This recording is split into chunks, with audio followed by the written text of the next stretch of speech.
Dave Ramsey podcast now. It feels like I'm just going to have people call in and give them relationship advice or something. Maybe that's not, I don't know it, but there's something different about it just being one person, you know? Like two of us, it's like a podcast. One person is like, call in for advice.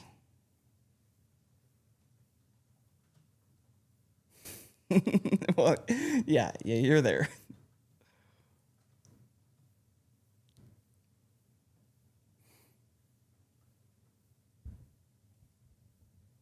How's the family like in Camila?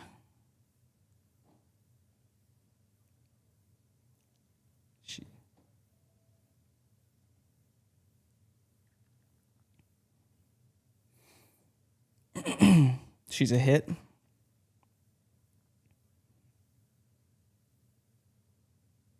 How'd that go?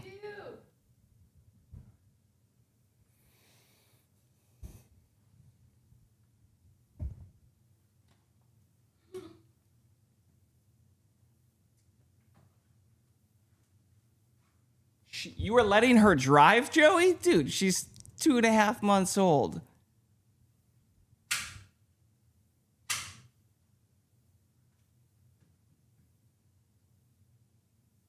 How was it? How's the self-drive? Did they update it? Did they update it since the last one?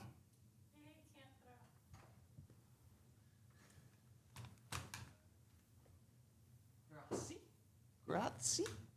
I think that's thank you in some language. Italian? Yeah.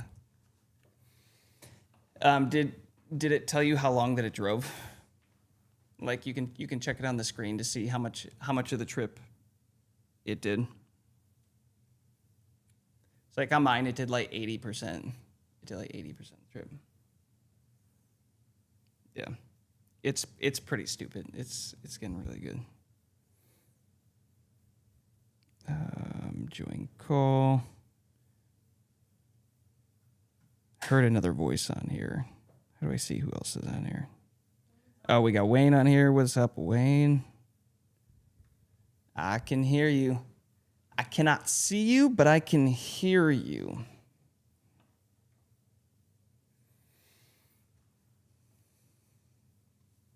Oh, you're trying to share?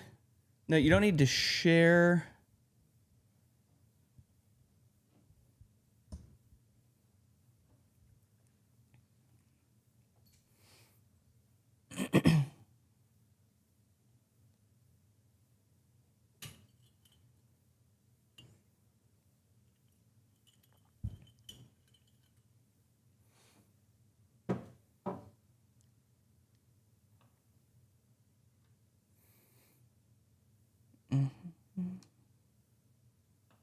I know. I was going to say that.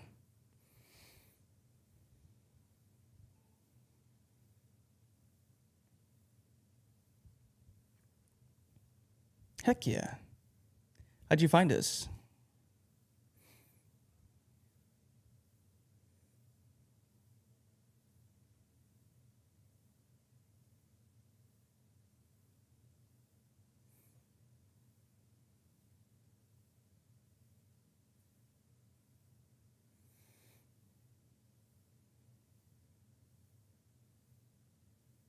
Nice. So maybe must have been was it one of the ads? Okay. Look at that, Joey. They do occasionally get seen. Fantastic. Yeah, we got lots to talk about.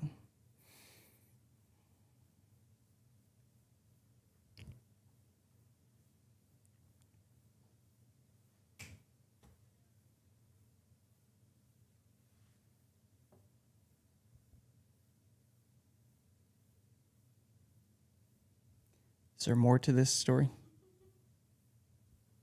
We lost you, Wayne. We heard that you were in Nashville, and then you were gone.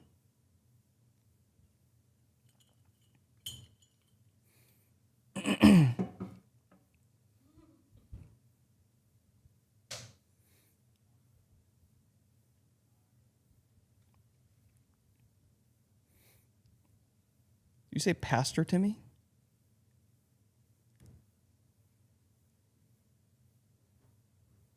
Oh my goodness. You back? Those squirrels. Messing up the internet. Oh, I think... Can you mute one of those, Joe or Gio? We'll just pick one. Okay. Try talking one more time, Wayne. Let's see if that worked. Oh, no. Oh, did it mute both of them? Yeah. Allow audio? Okay, weird. Yeah, there you go. Okay, you're back. You were saying you were in Nashville, Wayne? That we lost you?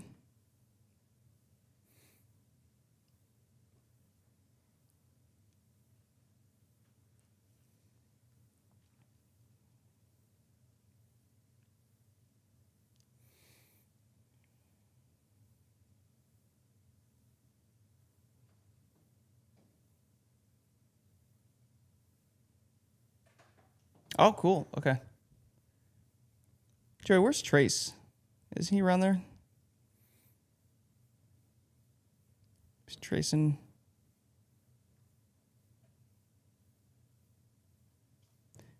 Isn't Trace around Atlanta?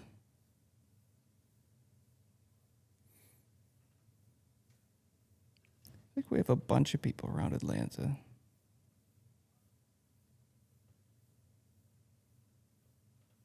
Was Tim? Oh, yeah, Tim and AJ are around Atlanta. Who else? Oh, yeah, Nick's out there, too. Abel is not in Atlanta. I don't know why he's showing up. Well, we're just going to hang out for a few more minutes, see who else wants to pop on. I have claimed my rightful throne, Annie. He's been kicked to the outdoors.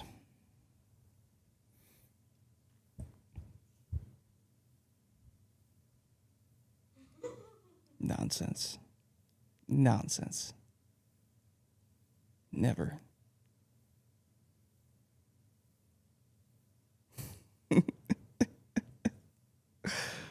Just Gio. You know, it took me a few minutes Just Gio. to remember how to do everything, but I locked in and I sat down in my chair and I told Gio to handle it, and she took care of it all. So, also helps to be in my living room. Yeah, Joey's in Chicago. Little family trip showing off the baby. Holiday pre-gaming.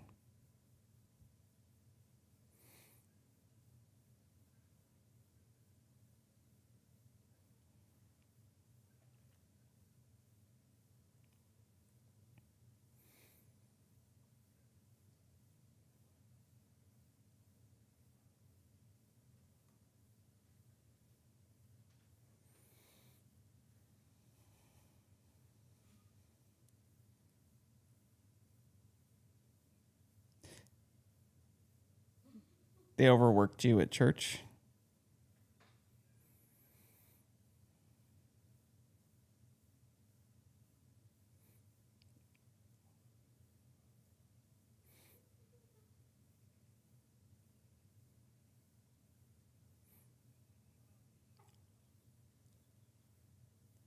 Oh, wait, so mid-song you were like, transition to this one, and you're like,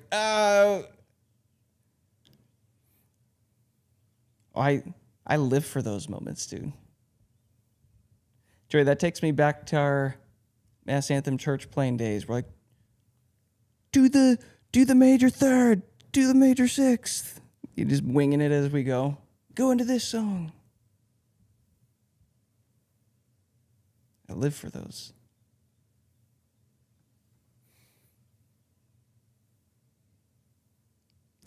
Jam band.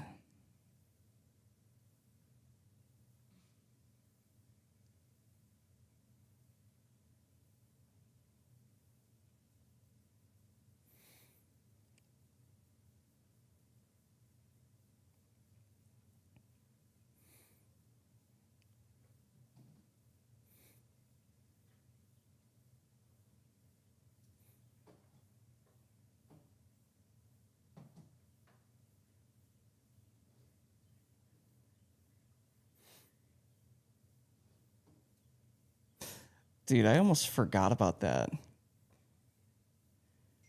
You had such a crazy schedule.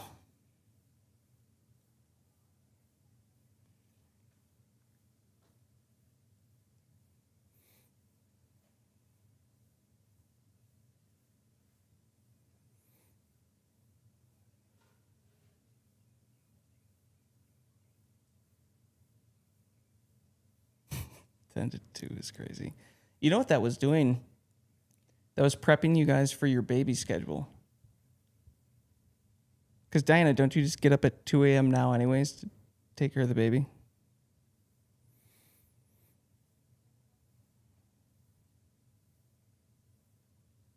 Oh, you're taking the 2 a.m.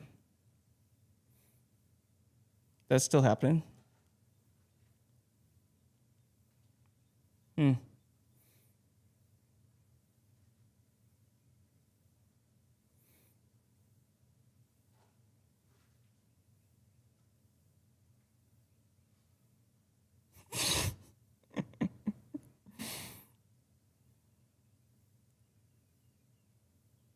Pour over.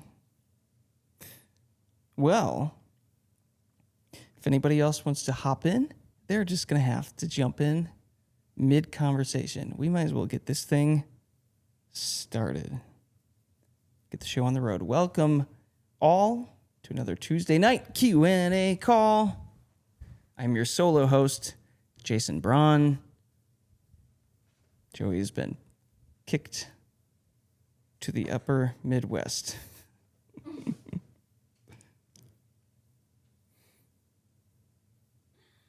Oh, you're just watching.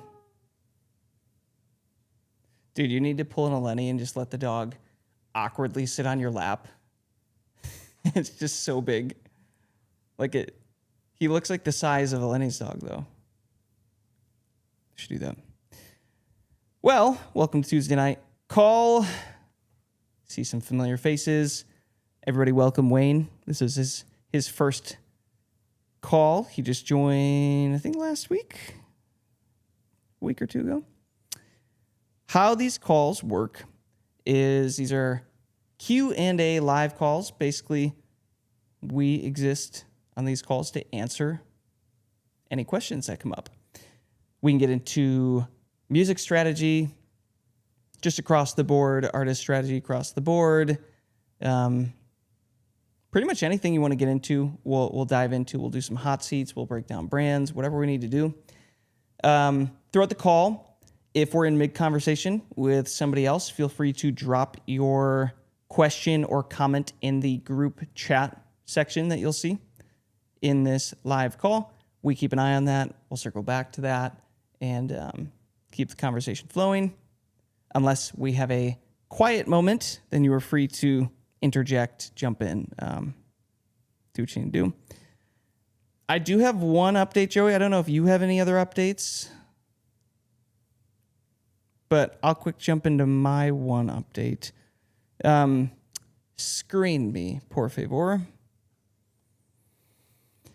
Cool. Okay, so we are working on putting together a course for you guys called Artist Basics.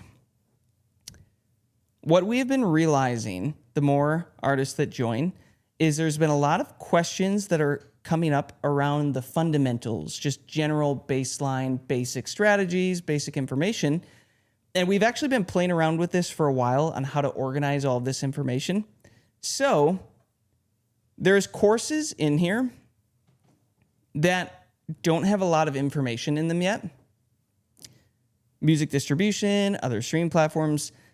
A lot of these that don't have a lot of information, but are very basic information that you need to know. We're going to start to put all that stuff into Artist Basics here.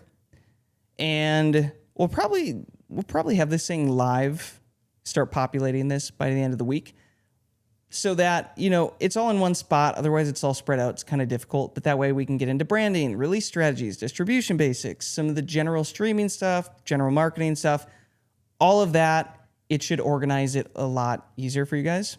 So keep your eye out for that within a week or so. Any other updates, Joey?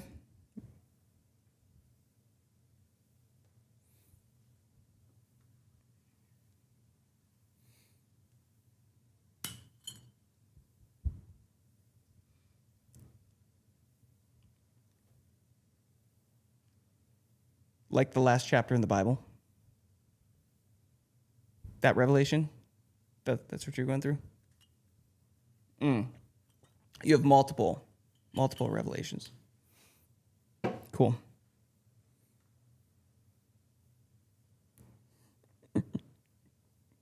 Annie's on the edge of her seat, dude. Come on.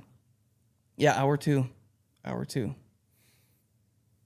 Jason Knight popped in. Welcome, sir.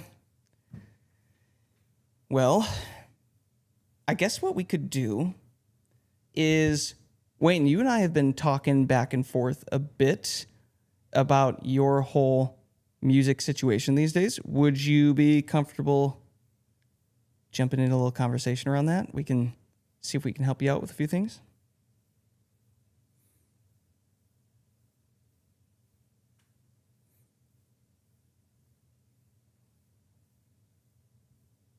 Let's see if we can get you unmuted. There you are. Yeah. Cool. Well, how about we start with just maybe you breaking down where you're at with music these days, what you're up to, what you're hoping to achieve, stuff like that.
Cool.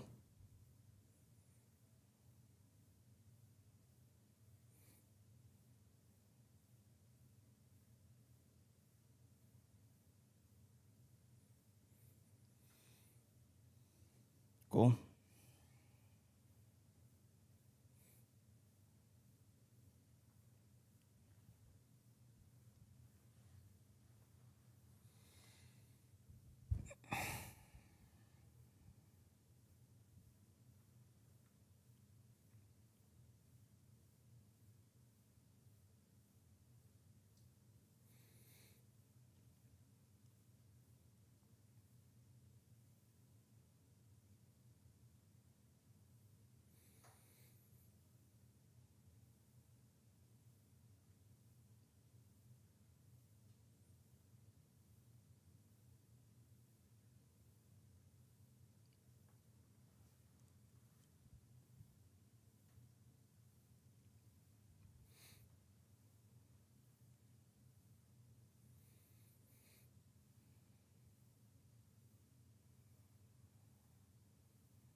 Cool.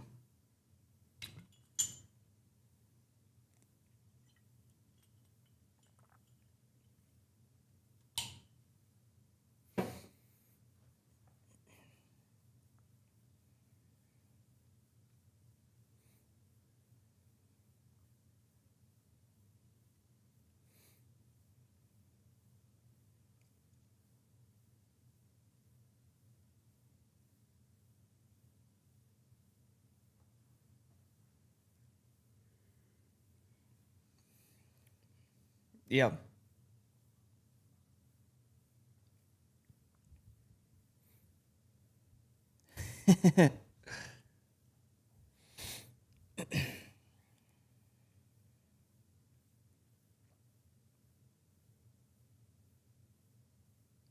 Cool. And the new Christian band is Kingdom and Throne. Yes, that's that's the name. Kingdom and Throne. Okay. So it sounds like there's two directions that we could talk about a little bit here, Joey, is the touring side of things and also the just marketing and like earlier stages brand setup stuff.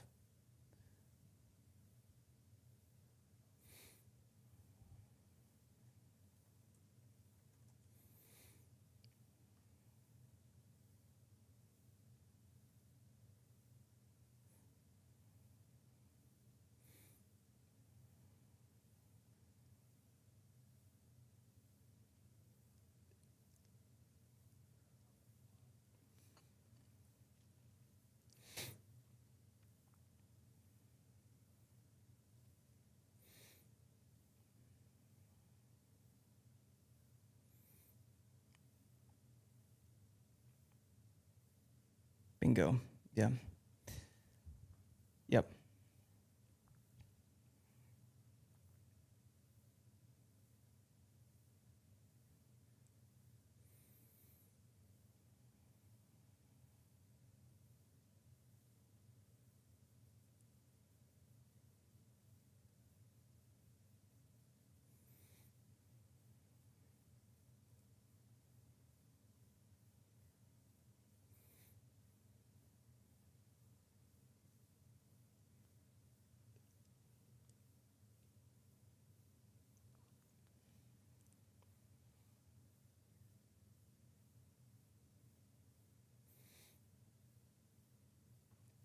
Gio, you fence?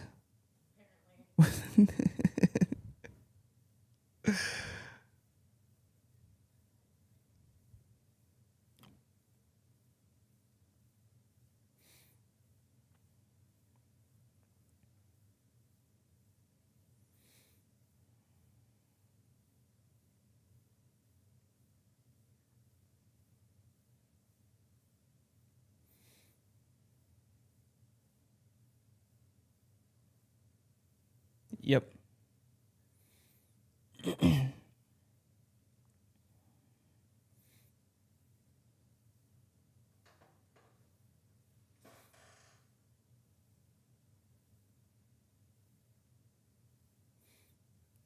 Great.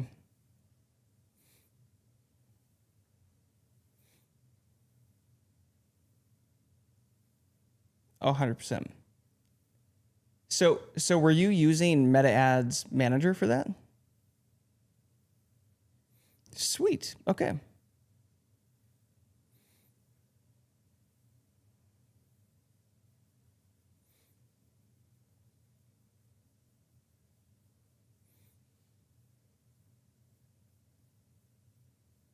Billion digits.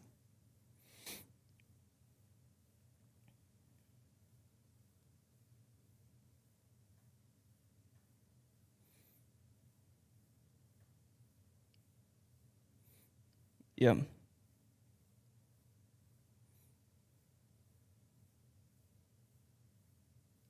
Well, that's huge that you already know the basics of the Meta platform when it comes to ads manager. That's huge. Um, you're probably gonna thrive once you get done with the Spotify section, and then you move on to our Meta Ads for Playlist Growth course. You'll probably pick that up pretty quickly. So that's great. Yeah. Well, so what is the ultimate goal with this project for you?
Cool. To also then feed the touring side. Yeah. Okay.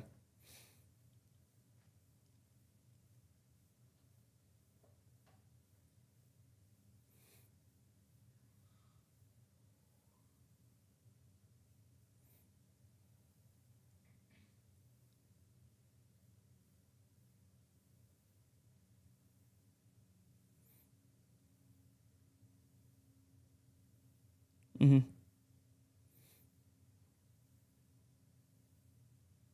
Okay.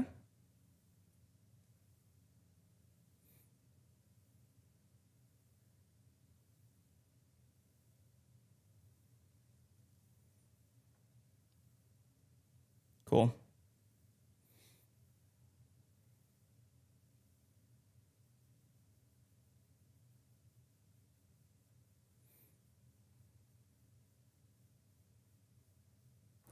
Yep.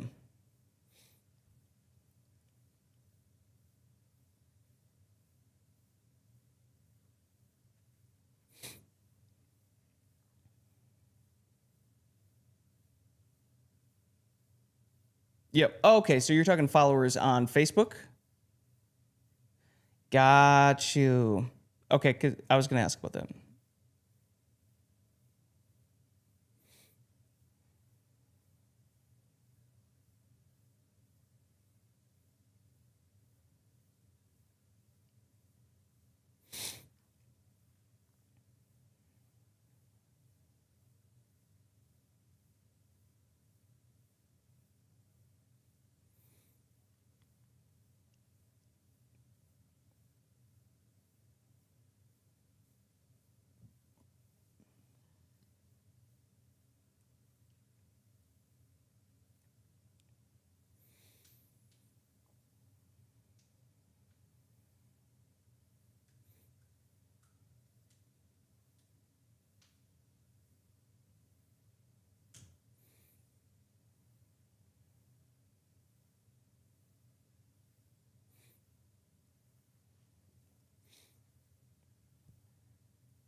Okay. $10 a day budget.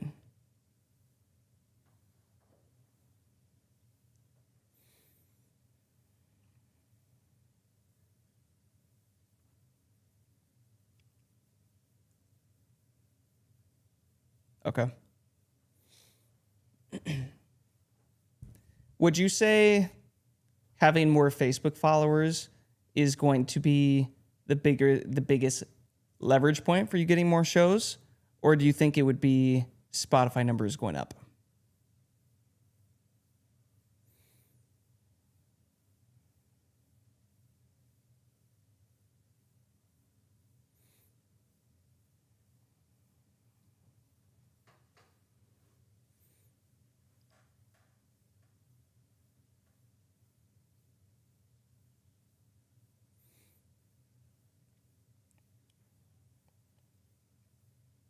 Okay.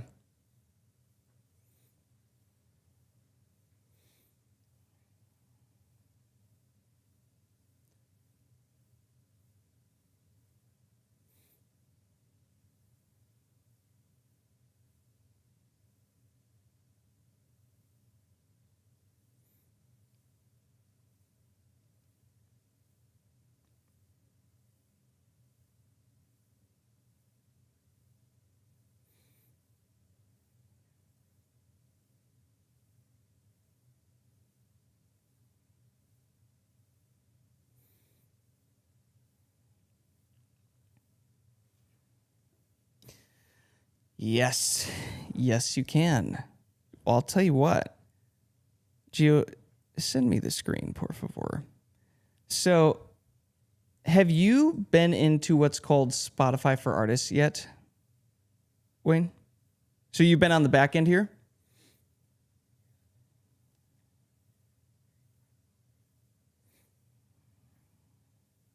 Okay.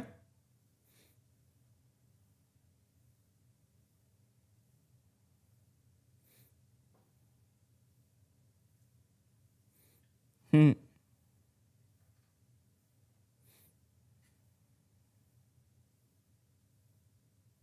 Okay. So you just got access to all of this. Fantastic. Okay, so on the back end here is where you're going to see a lot of data that you'll be able to work with. And this is where it's pretty cool. You can go into, for example, locations, and you're going to be able to see your top countries, but also your top cities. So you can be like, wow, okay, we're really popping here. We're really hitting here. And typically, like, as you get really good with running these meta ads, you can start to see the locations that you want to target rise. You can start to see those listeners grow.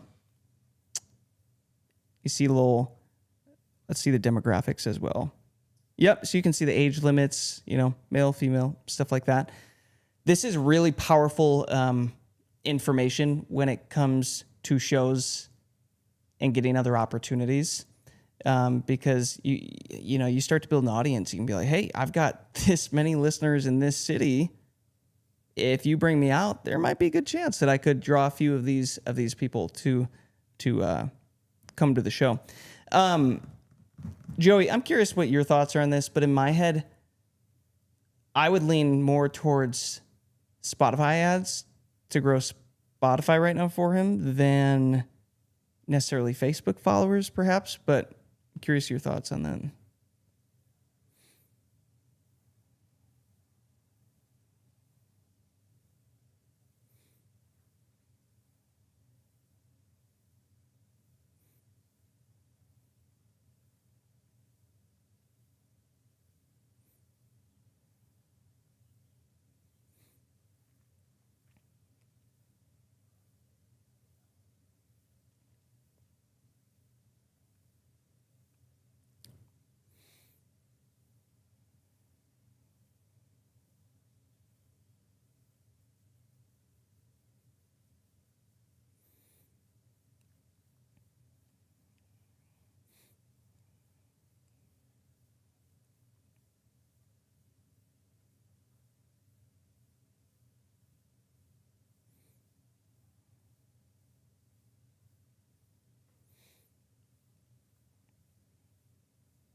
Yep.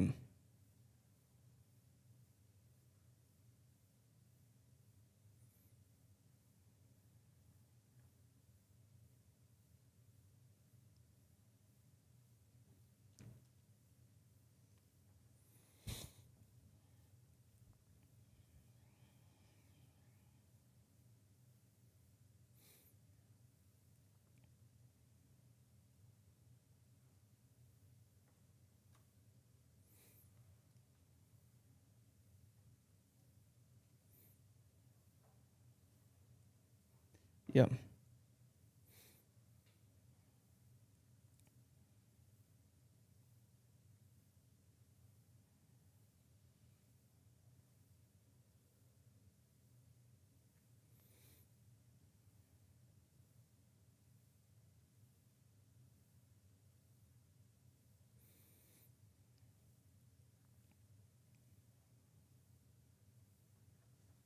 which we teach on, by the way. We teach on in the course.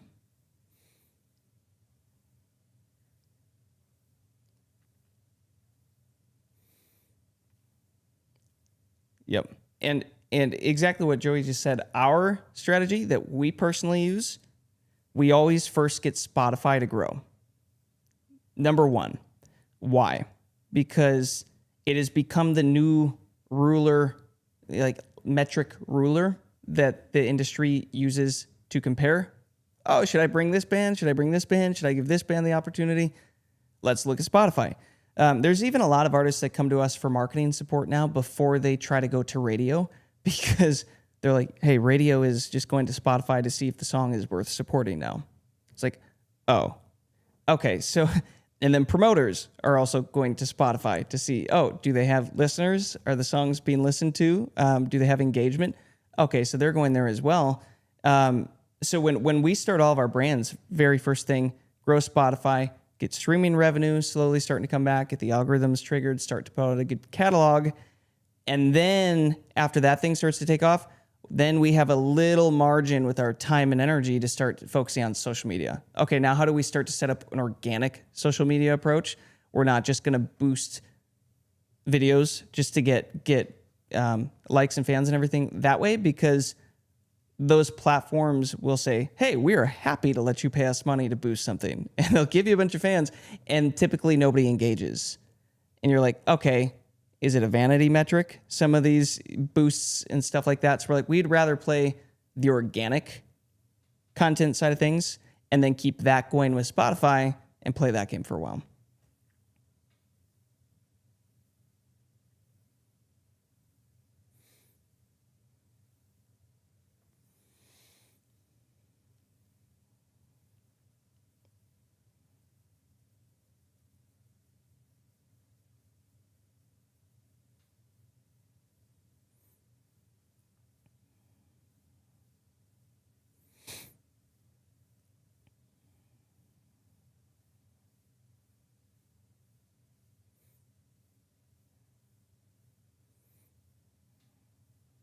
Yeah.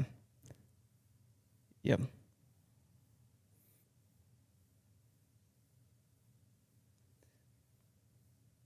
Yep. And the other piece of leverage too here that you were alluding to with one of your goals earlier, that goal of, oh, I'd love to start working with more artists. I'd love to start co-writing more, doing more projects with other people, working with other people. One of the easiest and best ways to get other artists, producers to want to work with you is to show proof on Spotify. Oh, my songs do well. I have playlists that I can support the music that we write together, right? It becomes a really cool piece of leverage. And this is one of the main things we teach on in the community is just leverage. How do you build your leverage that you get this thing, you accomplish this thing, it makes all the other things that you're wanting to do a little bit easier. And then as you get more of that leverage, the rest of those things just become more and more easy to the point where it's like, oh, I've got 50,000 monthly listeners on Spotify. I've got 100,000. Oh, now artists are more open to collaborating with me. Oh, look, these publishers are interested in working with me now. I'm getting distribution opportunity deals. I'm getting more, interest from promoters, all of that stuff. So again, that's why we start with Spotify. So where you're at though, how far are you in the Spotify mastery course so far? Okay. Well, once you get through that, the wheels in your mind will probably be turning a little bit with ideas. And the next step after that, the MetaAds course for growing playlists specifically, I think that would be a great next step for you to dive into and potentially move a portion or all of that budget that you're spending to get Facebook followers right now and move it into that. That's what I would do.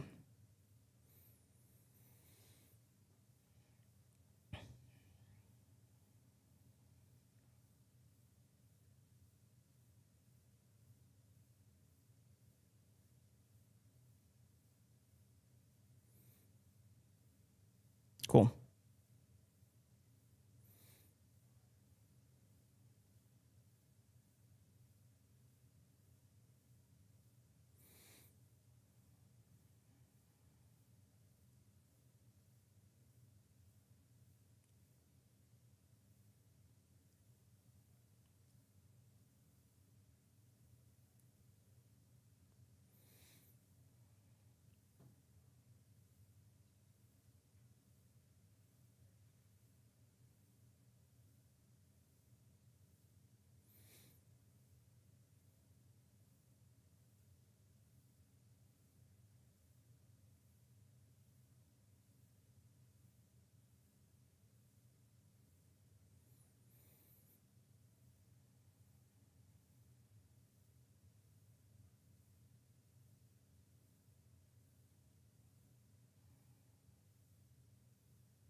Doesn't make any sense, Joey. Nonsense. 0 cents. The other thing too, Wayne, is that we spent many, many, many years focusing on growing Facebook followers on our Mass Anthem page. And we got that thing up to 150,000 organic followers. And Facebook then proceeded to mess with their algorithms to the point where most people don't even see the posts. And they pretty much turned it into a vanity metric, which is why we're less excited these days about accumulating Facebook followers as a main focus of something that we'll spend money on.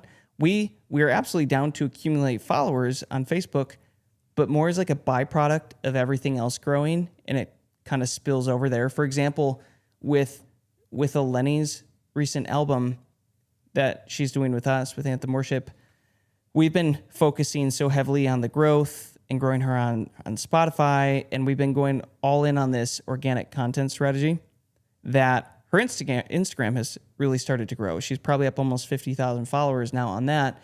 And then as a byproduct of also posting everything to Facebook, that one has also shot up to over 70,000 followers organically from the content.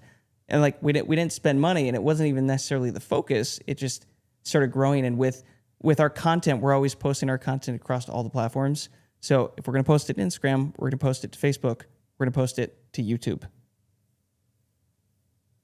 And we're going to post it to TikTok as well.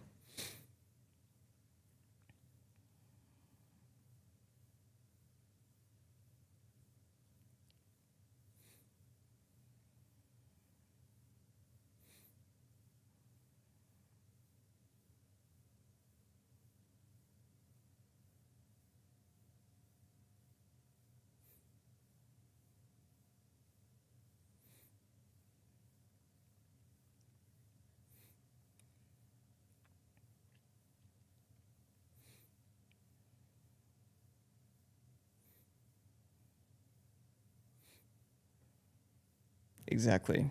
Yep. Yep.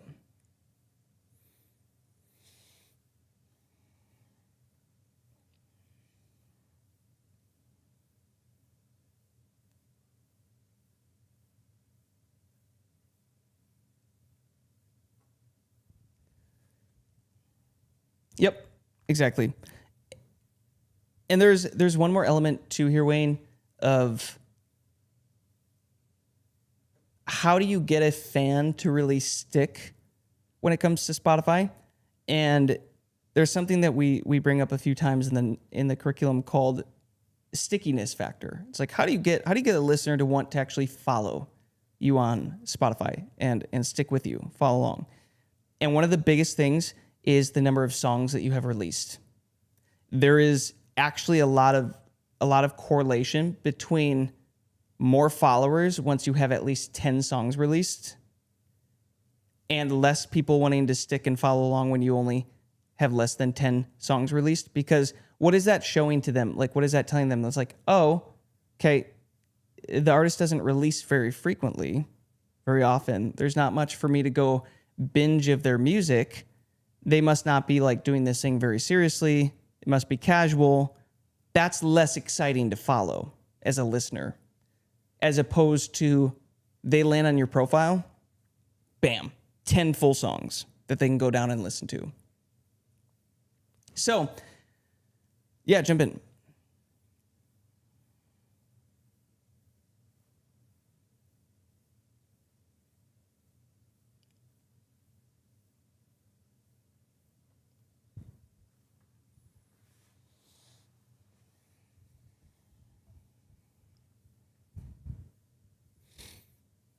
Yeah.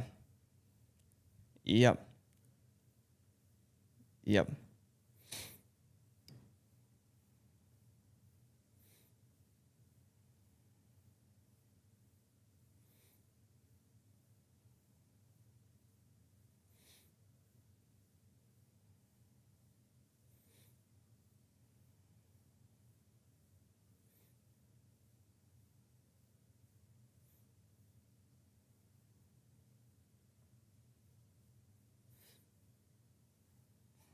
We're going to do each one 5 times. Loop it. Yeah. We're going to play the exact same set 4 times. Yeah. So that's just something to keep in mind here. So something that we always try to build strategies for artists early on is, okay, if you don't have any releases yet, how quickly can we get you to 1 release? So that at first you can go claim all your profiles, get your branding set up, get the pictures, the bios, make sure everything is claimed across Spotify, Apple, Amazon, YouTube, all the platforms. And then once you have that, then the next phase is, okay, we can play around with a little marketing right now just to kind of build the skill set for you. But now the next goal is, how do we get you to 10 songs released? Because if we can get you to 10 songs released, number one, now you have that stickiness factor. You have more leverage for promoters, people discover you, take you more seriously. 2, you have more music to finally start marketing and using like this playlist growth strategy. Because if you only have like 3 songs and you're going to grow a playlist, and the playlist, you put 50 songs on it, 3 out of 50, that's the odds of somebody listening to your music. As opposed to if you have 10 songs, well, now it's 1 out of 5 streams is going to go to you. The more music you start to release, that number goes up, and it starts to make the ads more affordable because you get more streams from it. And then the third thing too is the more songs you have released, for example, if you can get up to 10 songs, well, now you can make content for social media around those 10 songs and do what we call batch create content, where you focus, let's say, one day making content for all 10 songs, and suddenly you've got months of content that you can post and you don't really have to think about it again. And then when that content is up, you go back and you create more content for those same songs again, as opposed to, oh, I have 3 songs out. How much content can you make off of 3 songs? Like, it's a little more difficult.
Cool.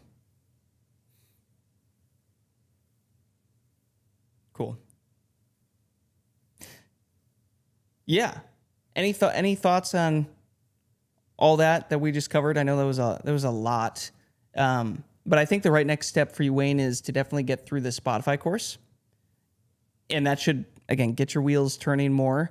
And I guess question 2 is, what is your release schedule looking like?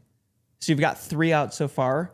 What is the timeline for potentially building that to 10 songs?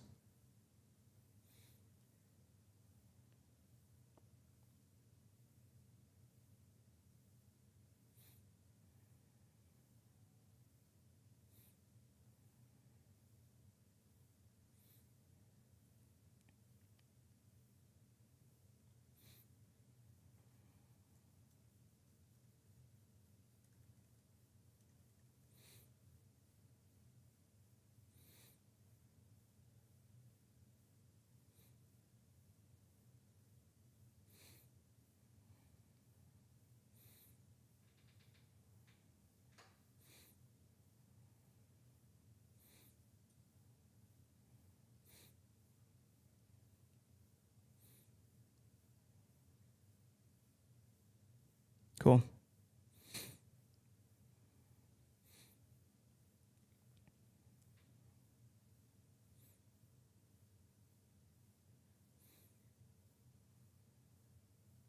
Cool.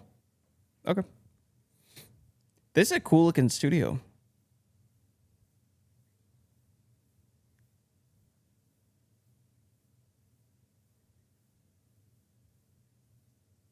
Yeah.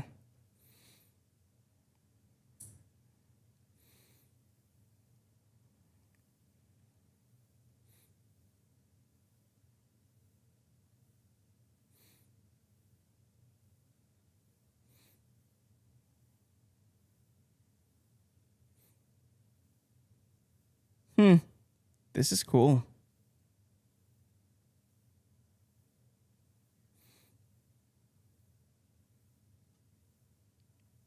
Nice. I like that. Well, any other thoughts on this, gang? Did you get anything?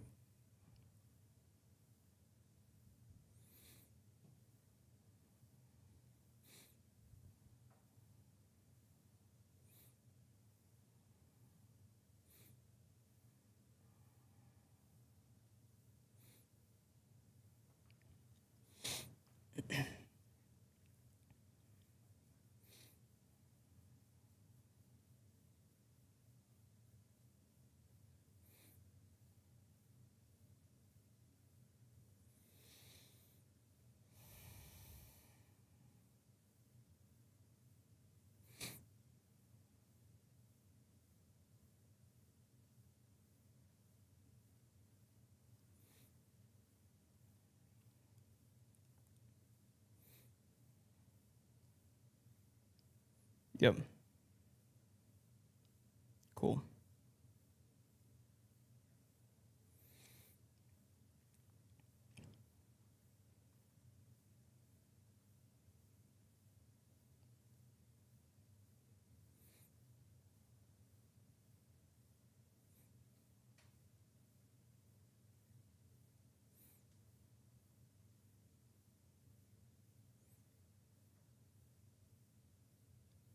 Yeah.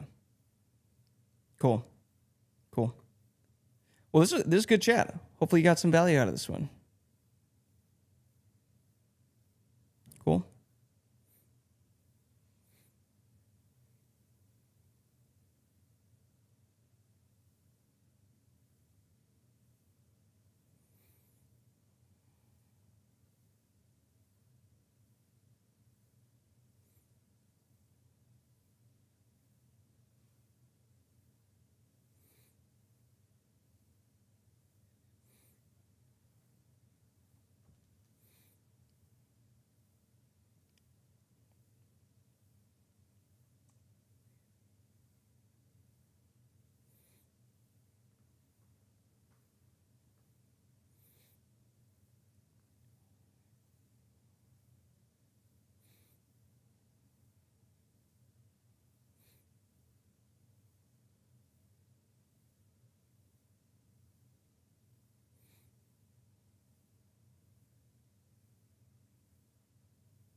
Yep.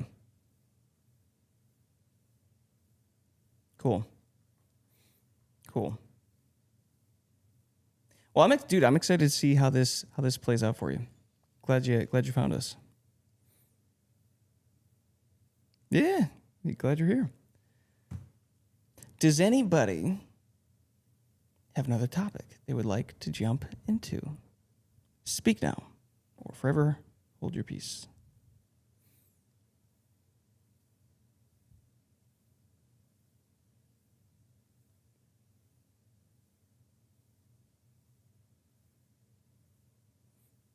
I was literally just gonna say that. I was like, Sylvia, you've been active with some posts in the last 24 hours.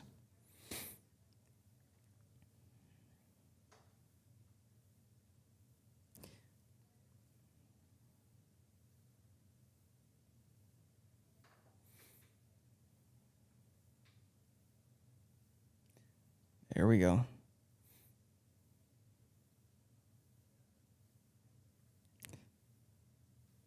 She made a post with it. It's in the yeah. She just made a post about it.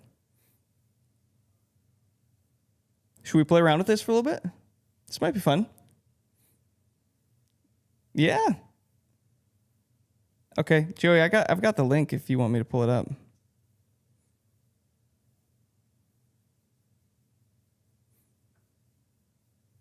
Sylvia, it's good to know you are also a Friends enthusiast. No, same. She made 2 posts back to back, guys, that were so good that I had to reply with the Ross iconic clapping GIF. Had to do it.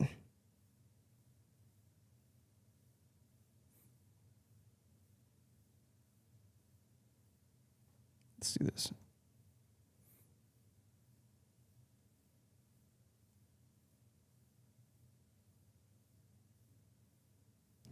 Good.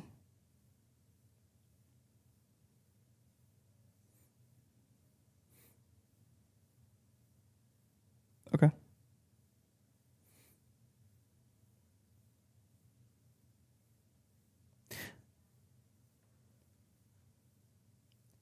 Okay. I forgot that they let you make websites through GoDaddy. Okay.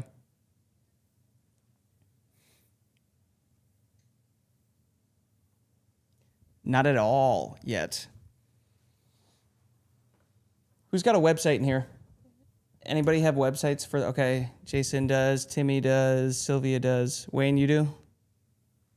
Annie, do you have a website?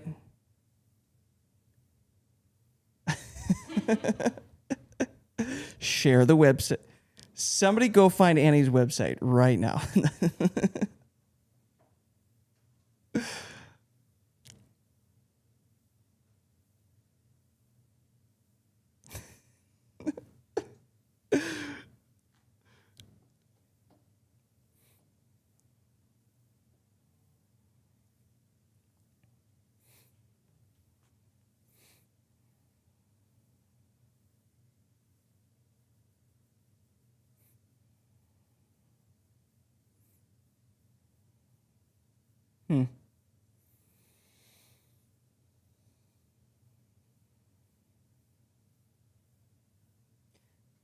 Those Canadians don't really have internet out there, so a lot of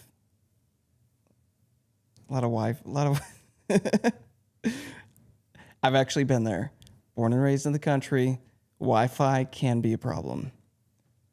So I feel you.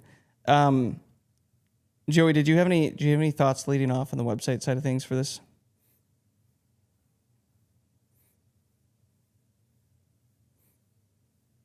Okay.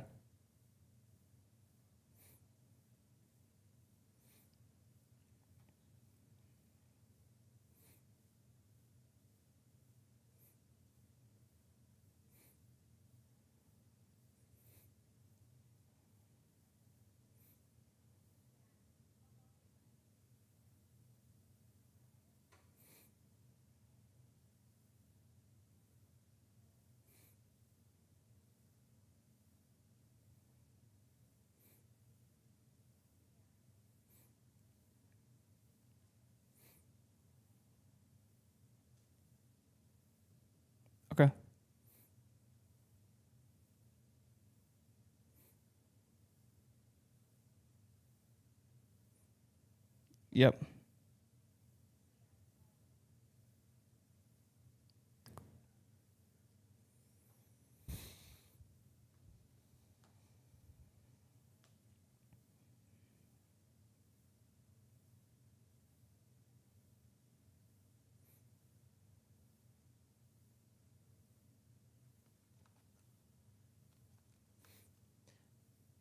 Do you know if does GoDaddy let you create more than one page on the website, or is it just one solo landing page like this?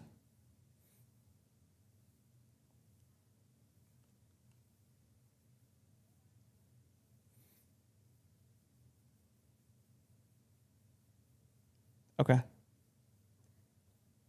Okay, I would look into that. Um,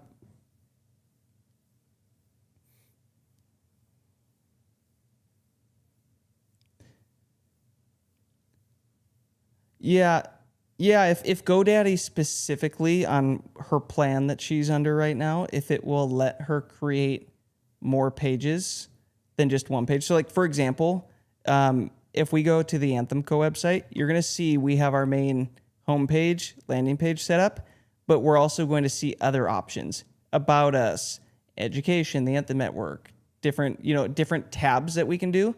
And it might be cool, Sylvia, for you to potentially play around with one of those when it comes to the different options for booking, for like book me for live events, like and having kind of like what this is right now. Like if you go to our music promotion page, this is where you start to see the different options, and this could be potentially how you could lay out, hey, here's one package that's really expensive, one middle package, and the most affordable package, kind of like what we talked about last week.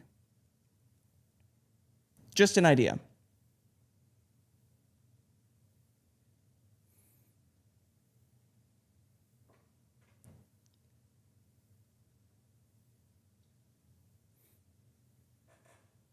Fantastic.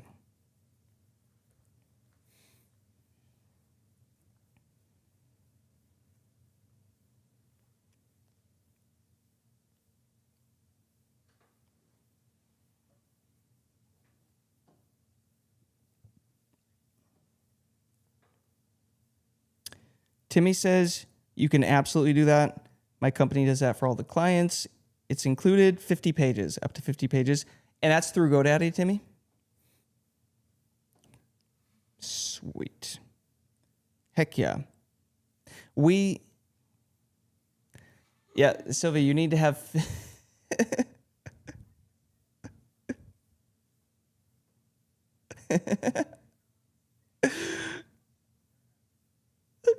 Each one's a separate crocheted blanket for purchase. Oh man. We do all of ours through Wix. We really enjoy Wix. Have any of you used Wix to build your websites at all? Or Timmy, do you use all of them?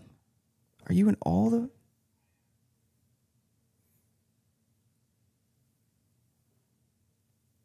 Okay.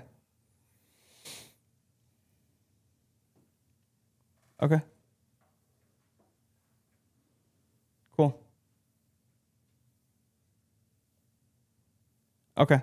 Yep, we're Wix.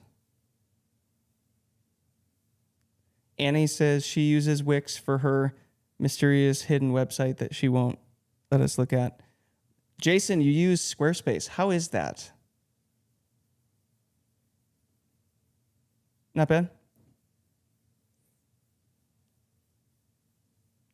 Oh wow.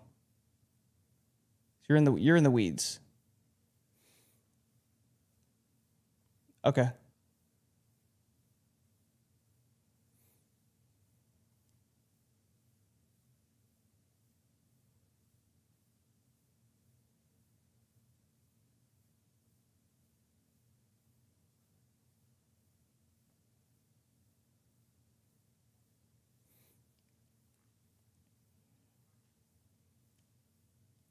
Okay. Cool. Very nice.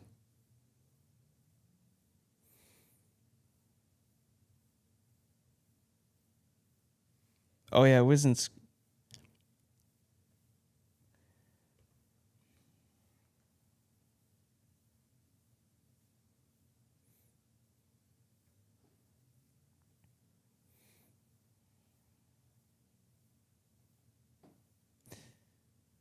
Yeah, it probably is a lot better.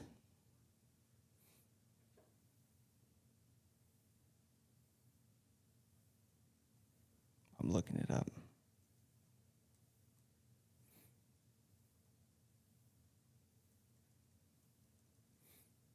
Shoot.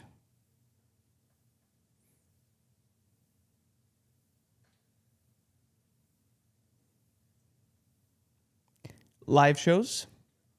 For live show sales? We did pretty well with merch.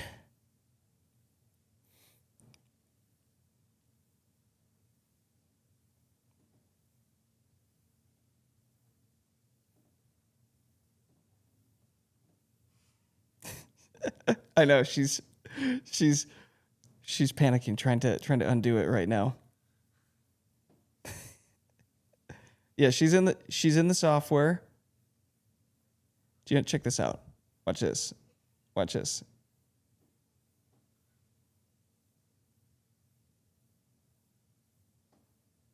Check permissions. What? It won't let me in. Did Alex just pop in? Alex, welcome, sir. Oh, we can hear you.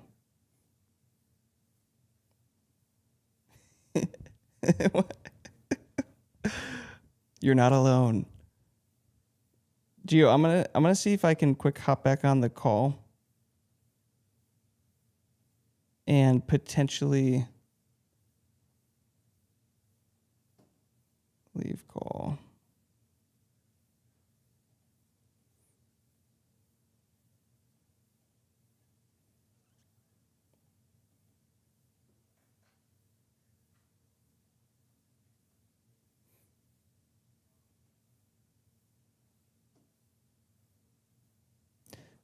Do you actually want me to pull him up?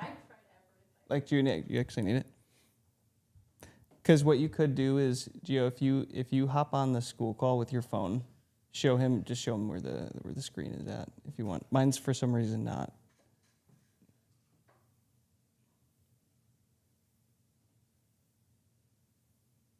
Technical difficulties, gang. Hold tight. Unless you want to see me, Inception, in front of me.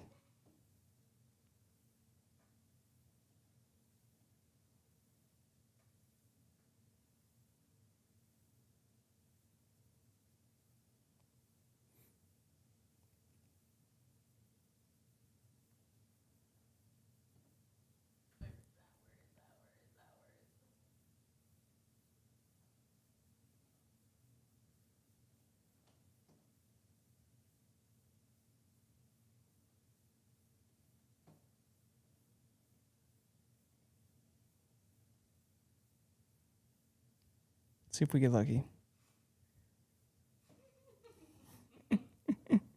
Put it all in black.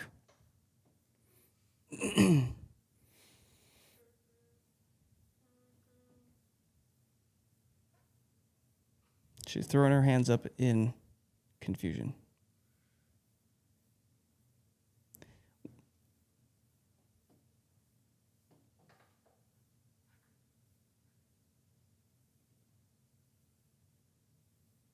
To the left of it, right there. Cool. So let's see what we get.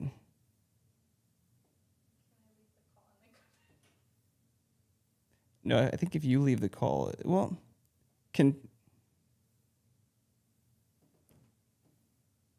go back to the main screen. Yeah, honestly, it's not like it's the one time I finally got center stage because Joey got kicked out to the upper Midwest and I finally got the studio to myself.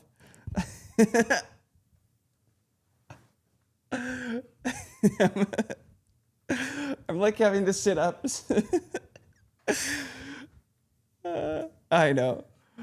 Like I'm not wearing a shirt or something. I think it should. Oh, no?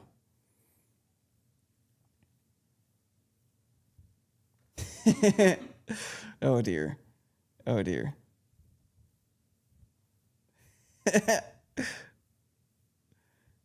getting beaten by the ads.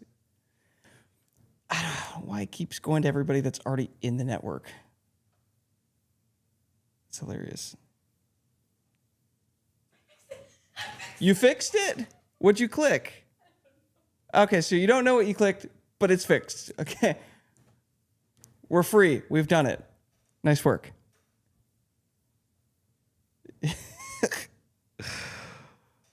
Okay, gang. We took a little detour there. Quick shout out to everybody else that just joined. Trace is here. What up? What up? Put Aaron.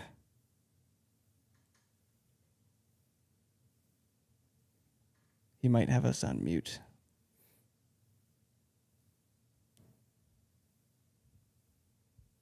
Yeah, we must be. Oh, there it is, dude. I didn't even see that. Guys, Trace and Aaron are out on tour right now. Trace brought Aaron out to do keys. They're performing live right now in front of a crowd, but they decided to join the network call.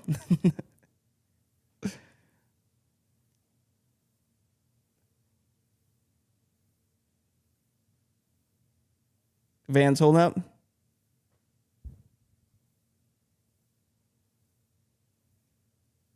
Okay, you do you. Fun fact, guys. Yeah, they met in the network, and Trace ended up booking him to be the keys player for their tour. But they met through these live calls specifically. This is why we love everybody showing up on these live calls, because you get to build relationships with other people. You never know what it's going to turn into. Turn into some live shows. Okay, so let's do a quick circle back towards where we were finishing up. Were we talking about websites yet before we took that detour? Yeah. I had just pulled up Annie's Spark Faith apparel fashion brand. Is this the one that you gave up on though, Annie?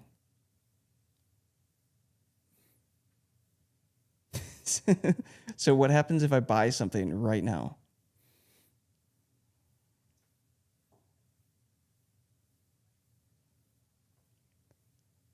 Oh, it's tough.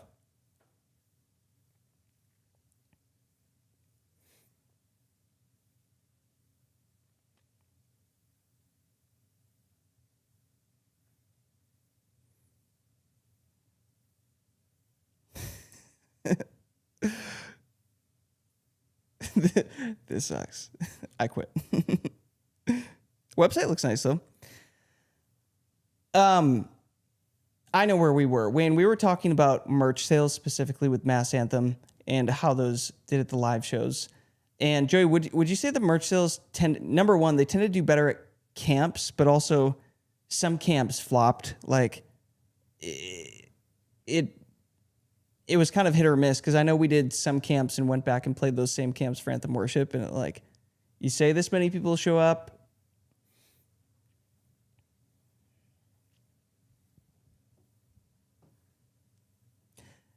Yeah, it's probably true.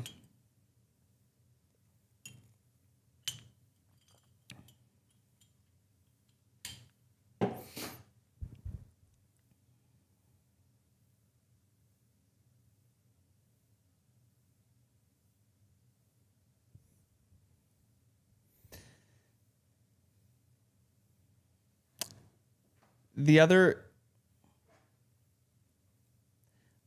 thing though is, yeah.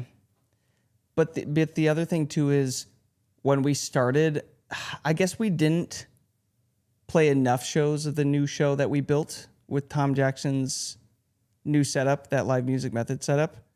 Because he's always saying like there is a correlation between merch sales increasing. Granted, we only got to play that 3 times, but I do remember I thought they did pretty well.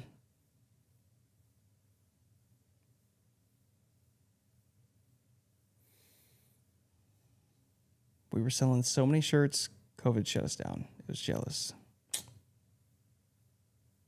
So Wayne, I don't know what to dive in there for you. I know you were just asking how we've historically done in merch sales, but I don't know if there's anything there for you.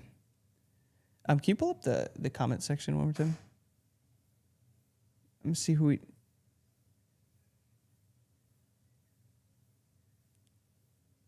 Big Al's Apothecary. Could that Al stand for Alex? I love the sweaters.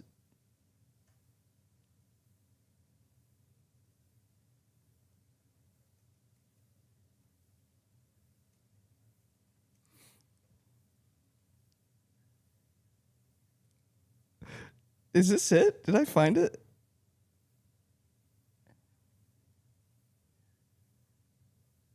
This is...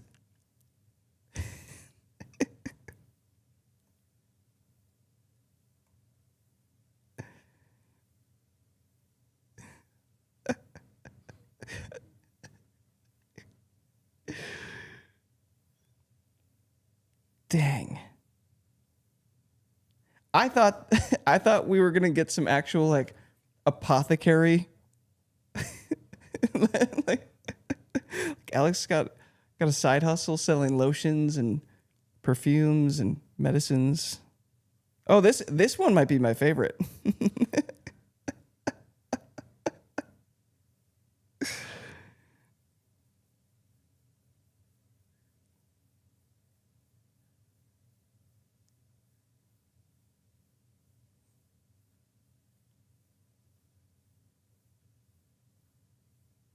Very nice.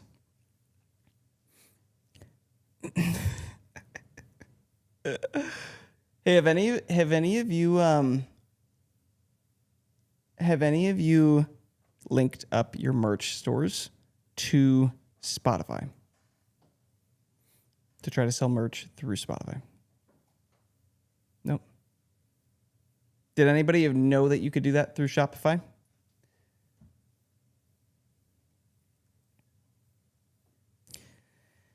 I think we pay like $42 a month. Yeah.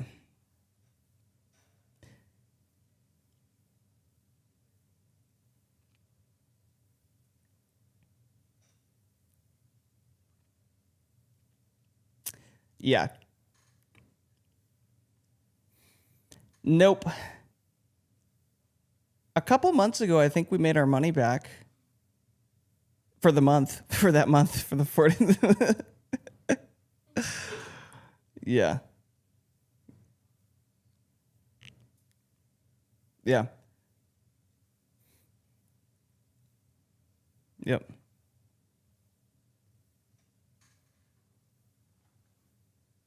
We do. I wouldn't say it's a ton, but consistently have random people that we have no idea who it is order merch through that funnel from Spotify to Shopify, but it usually doesn't make it back. But we keep it up because it was a pain in the butt to get it all set up and linked up, and it's a good business model for Shopify. Well, gang. Timmy says, I've done well with merch for other brands, but I have nothing for myself yet. We've also got this vision of eventually diving into growing like the Anthem Apparel brand as its own thing at some point when we have a little more bandwidth, energy, and resources to throw at that. Because we have heard of quite a few people getting really, really good at promoting apparel brands. But we haven't dove into that yet.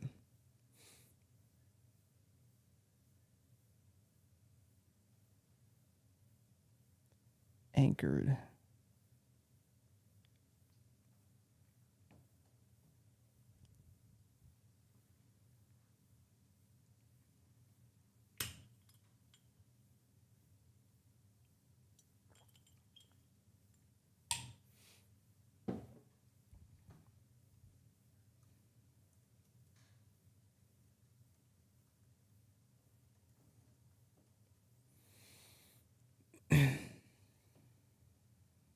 Is it this?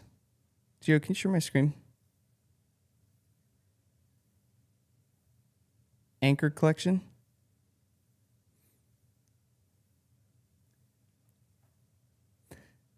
Is this the one that Jesse was showing us way back? Because he's like, oh, my friends run this really cool. These are actually really cool.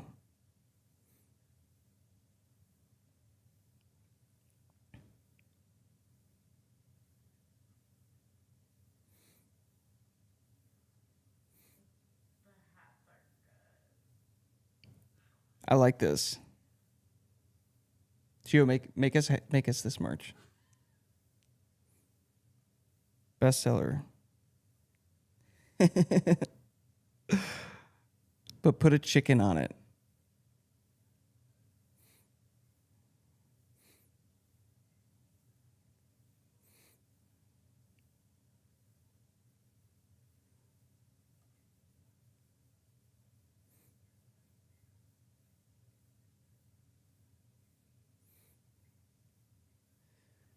Yep.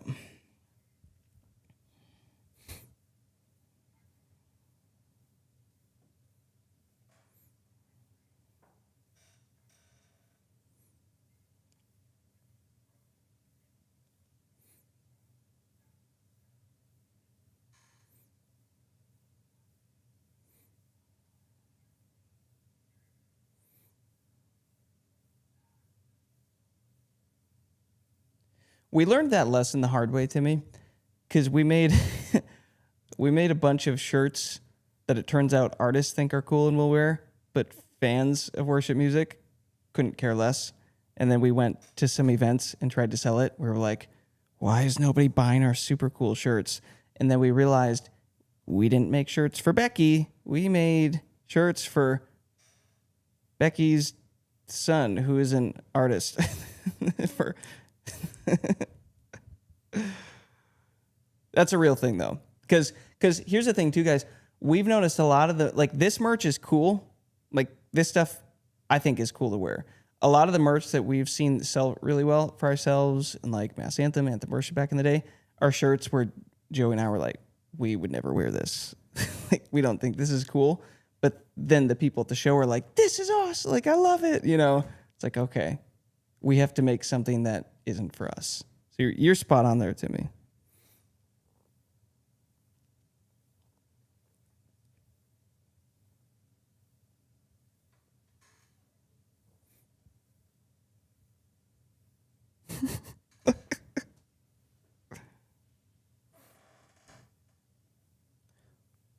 Hold that thought, Sylvia. We'll come back to you. You just, bro, you just snowplowed through Sylvia. Let's quick finish the merch thought before we change topic.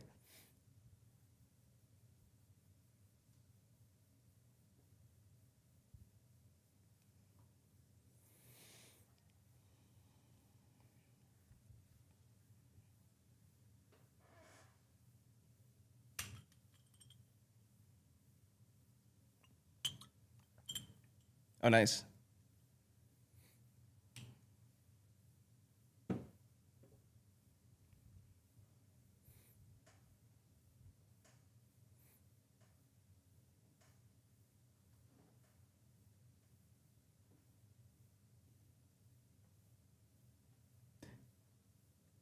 I like that. It's a good share. But Ann Wilson is also.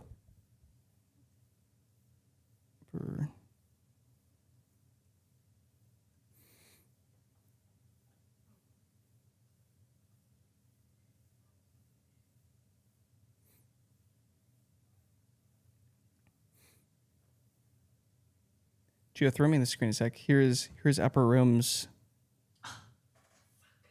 Oh, Gio likes Upper Rooms.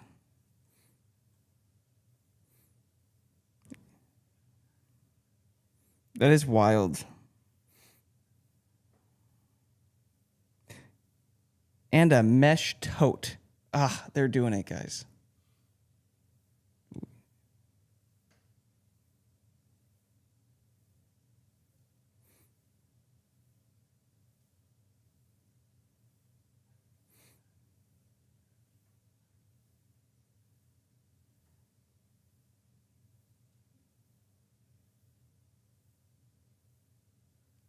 Mm-mm.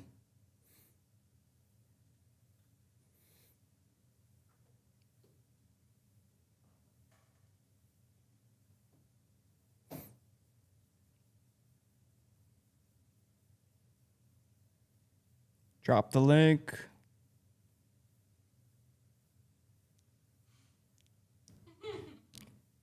I went sophisticated today. Little collar. I thought today is the day I get the full screen to myself. Joey's gone. I should really show up. And then Gio plasts a box in front of me for half the call.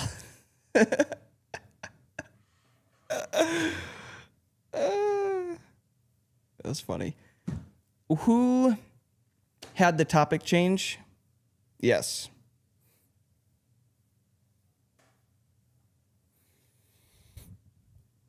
Has anybody done that? How many people have done Patreon in here? Nope. Or even GoFundMe, Kickstarters. Anybody ever done those? Okay, so Jason, you've done what? Crowdfund? Which one?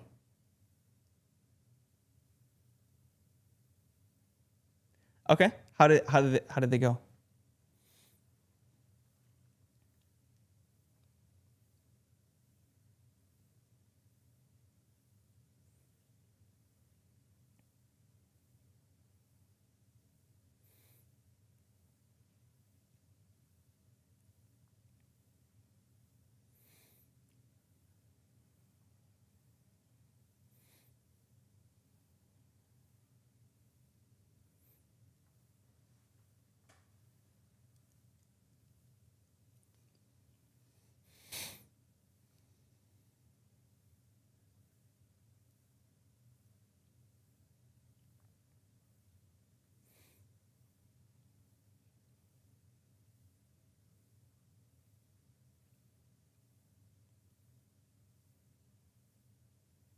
Hmm.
The way I see it is like, if you pick one thing and go all in on it, you can get it to work.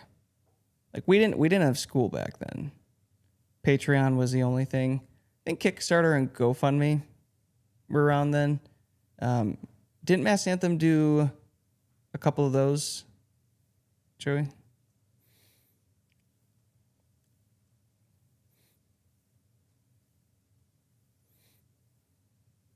Oh, didn't would yeah, I think did COVID break that? I think COVID stopped that one. Yeah. Yeah. It took everything.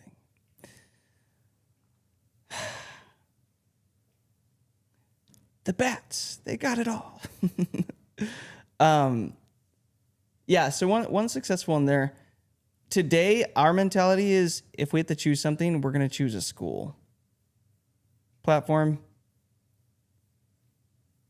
That's working the best for us. We're really dialed in on this. And it just seems like a better way to yeah, I don't know, keep that relationship going. Because in Patreon, were you saying, Joey, can you talk back and forth? Now, I haven't been on that platform in a really long time. Like, can fans?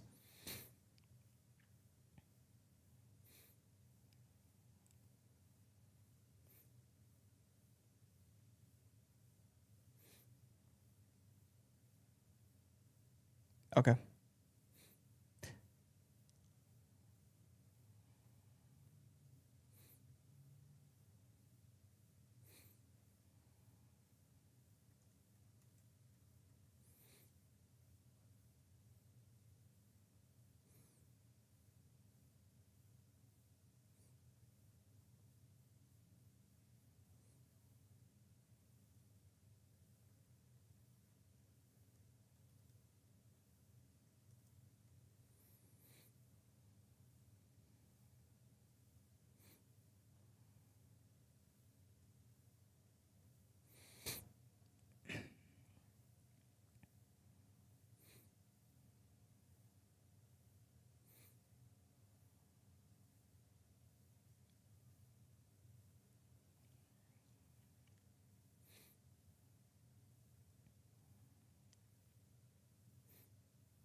There's also a good website called Grouped. If you guys haven't heard of that, that's another big community fan base type website. A lot of big artists use that one. I'm still torn between that versus School when it comes to an artist fan base. School, obviously, guys, if you're like doing services and like what we're doing, or if you're teaching an instrument or doing something like that, that makes perfect sense. We have yet to launch and test a School community to build an artist fan base. I know that it works via Grouped well, but it seems like the School platform is still a little bit better. So there's two things to consider. Jason, were you thinking about starting Patreon, or what's your mindset around this?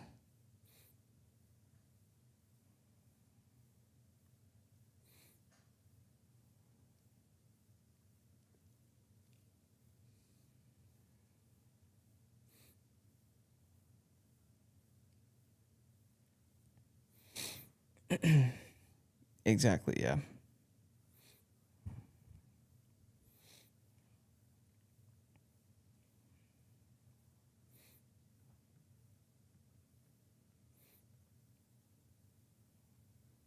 Yep.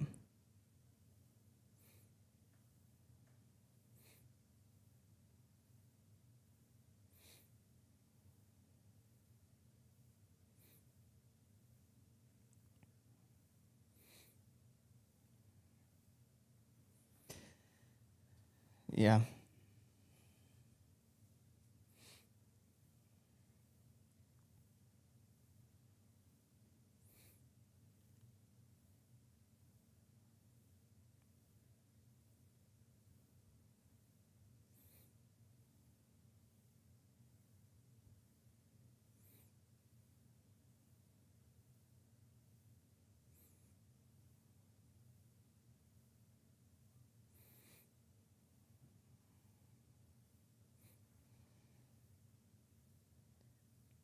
And making the courses better over time. Yeah.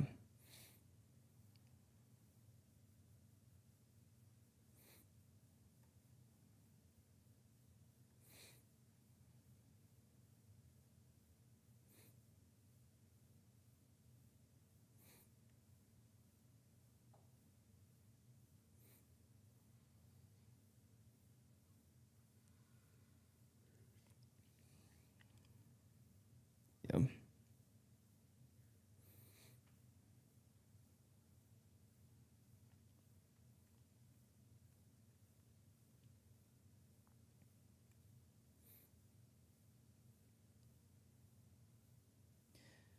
Yeah, because at some point you just you promise too much, and then you start to feel like you're drowning. Yeah. You're like, is it worth it?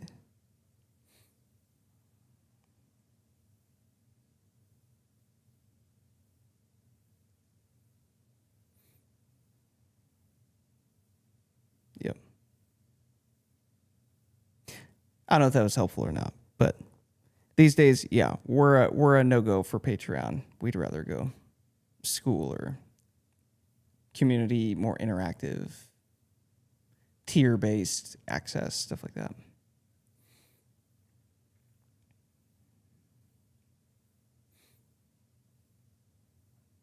Yeah.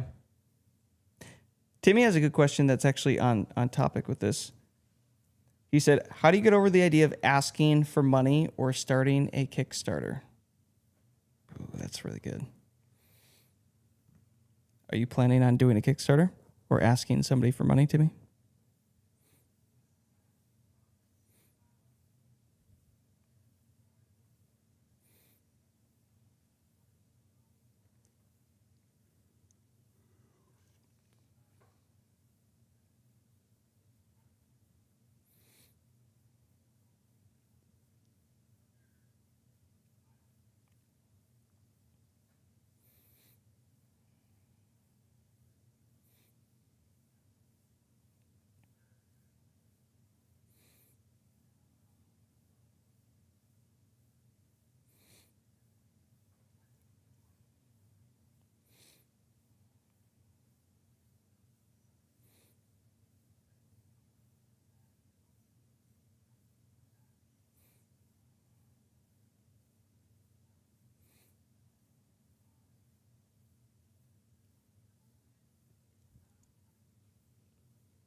Yep.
Trace did that.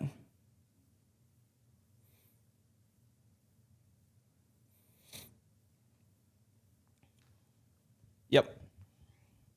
Yep.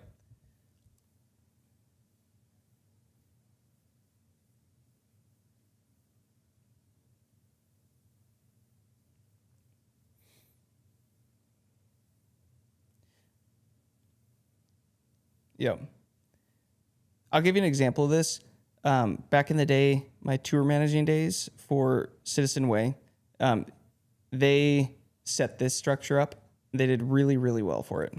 Ben actually ended up setting up a not-for-profit, nonprofit, and running basically this concept of like building your Patreon, like your high ticket people paying you a couple $100 a month, like having that tier, but then running that thing through that. And they also get the write-offs. And it did very, very well. Just like Joey said, those with a lot of money, they love to be able to also help and save money. Two birds with one stone type thing. And again, with Citizen Way as well, big into the Christian music, big in the Christian music space. And Ben always referred to himself as a musicianary. He's like, this is like his whole purpose, brand, everything, career was interwoven into this pitch. And I'll tell you what, you were in an elevator with that guy for 60 seconds. You could not get out of the elevator without knowing what his pitch is and having that thing on the money and like him being able to like sell you on the vision of what he's doing. And that's what would happen with fans that he would run into at shows and all the touring and everything. Yeah, they were like, I love what you're doing. How can I support you more? Bam, he had it ready. And I also know too, Trace on his last fundraiser event, he said he partnered with the church and they were able to essentially do what Alex just said, have the money basically flow through there to them to be able to make the purchases that they need to legally.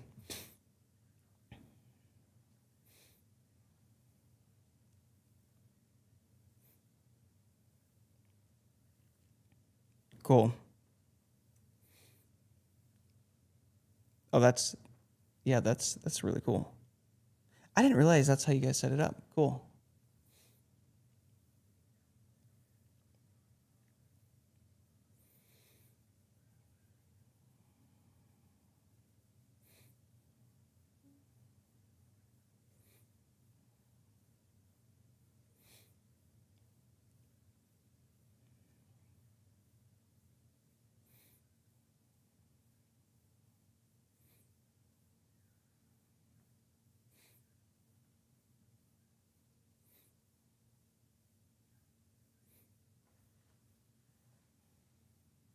Yeah. But when it comes down to the idea of asking for money, Timmy, it's, yeah. I guess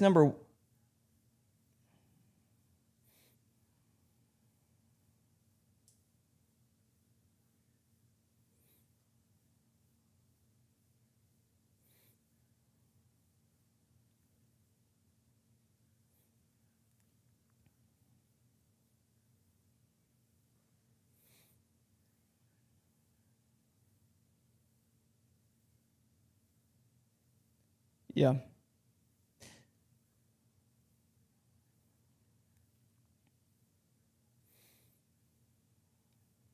Yep. And I also think there's an aspect of really knowing yourself and your brand at a very deep, rock solid level to get to the point where you can make that pitch confidently, unwaveringly. Again, just to go back to the Citizen Way model, Ben knew who he was. He knew what he stood for. He knew exactly what his lane was for what he was doing with his music, the musicianary things. And he owned that lane, and it was like ingrained in his identity. And because of that, it wasn't a pitch. It was just a conversation with him. Like, you know how when you talk with somebody who is like absurdly passionate about something, like you can just feel it. Even if they're like potentially trying to sell you on something, or like you're asking about something that they have offered, like a service, you can tell they are fired up, and it feels less like a pitch and them asking for money. It's just like, no, this is what fires me up, and this is why, and this is why you should be fired up about it too. It's kind of different. And I do wonder, Timmy's like, do you feel like you're to that point with your personal brands or this collective or whatever you're doing? Like, you're this deep into it that you're like, you can show up with that level of enthusiasm and excitement and like vision. Gio sniped you, dude. She was like, I'm not gonna let Timmy talk anymore.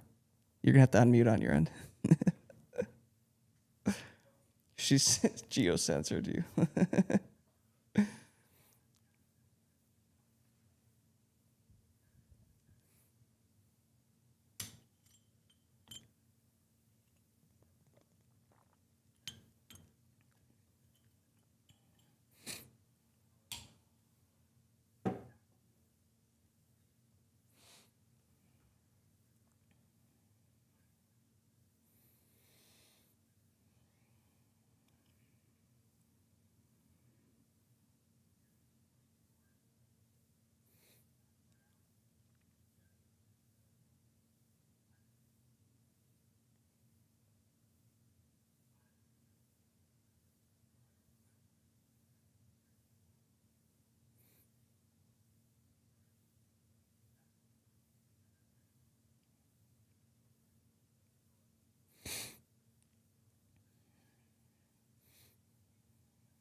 Hmm.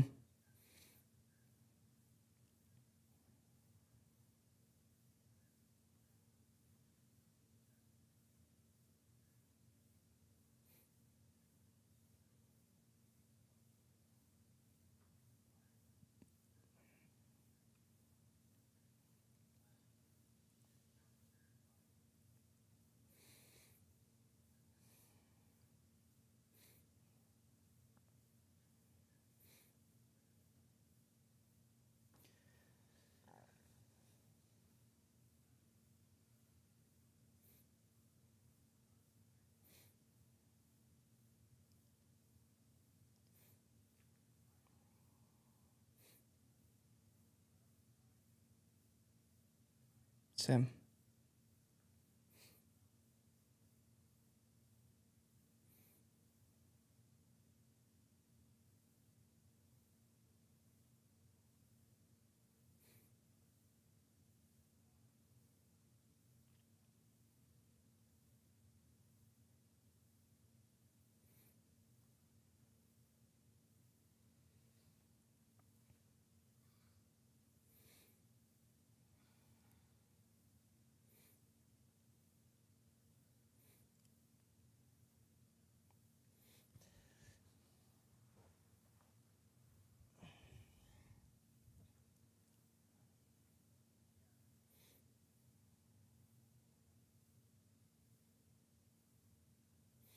Yep.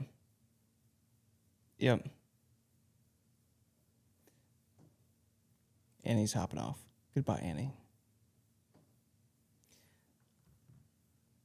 Yeah. Yeah. At the end of the day, our whole approach is always how do we give more value right away? Like we're always thinking, how do we provide value that is worth something in their eyes? And maybe that's something we're thinking about too. I know it's a weird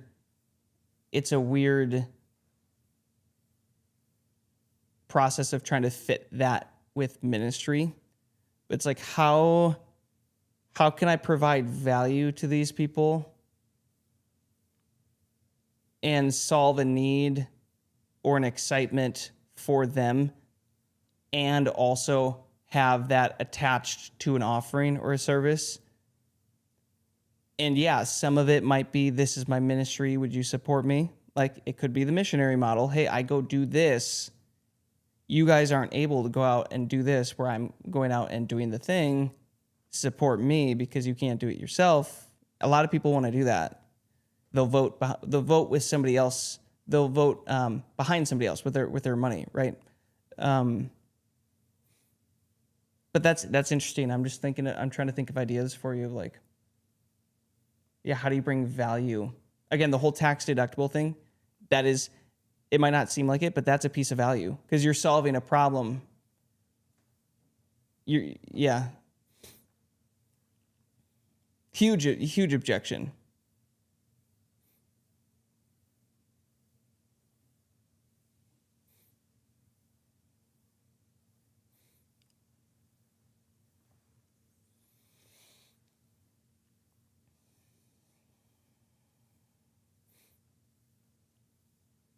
Yep.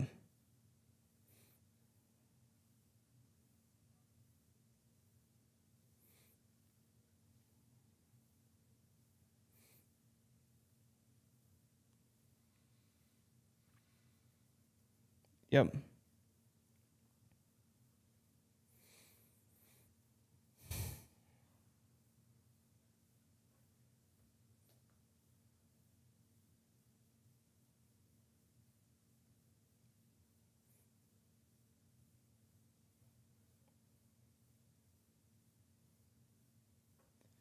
Was that help? Huh?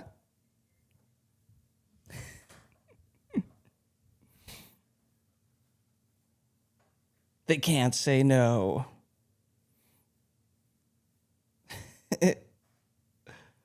Yeah, I don't know. You might want to just brainstorm on that and keep playing around with that. I'm sure there's a model in there somewhere that could make sense. But I also think the more music you start to release and really like own this this new thing that you're doing, I think these conversations become more organic and they become easier as you become more confident in that next version of yourself, I guess. Because I will say this too. I am so much more confident to have a conversation with somebody about this school network, the Anthem network, and tell them to join. Because Joey and I have just obsessed over this for almost a year now and put more time and energy into this than anything. And just, we know that the value is there. Like you can't tell us that there's not value, because like we know that it is there and it is solving a lot of problems for a lot of people.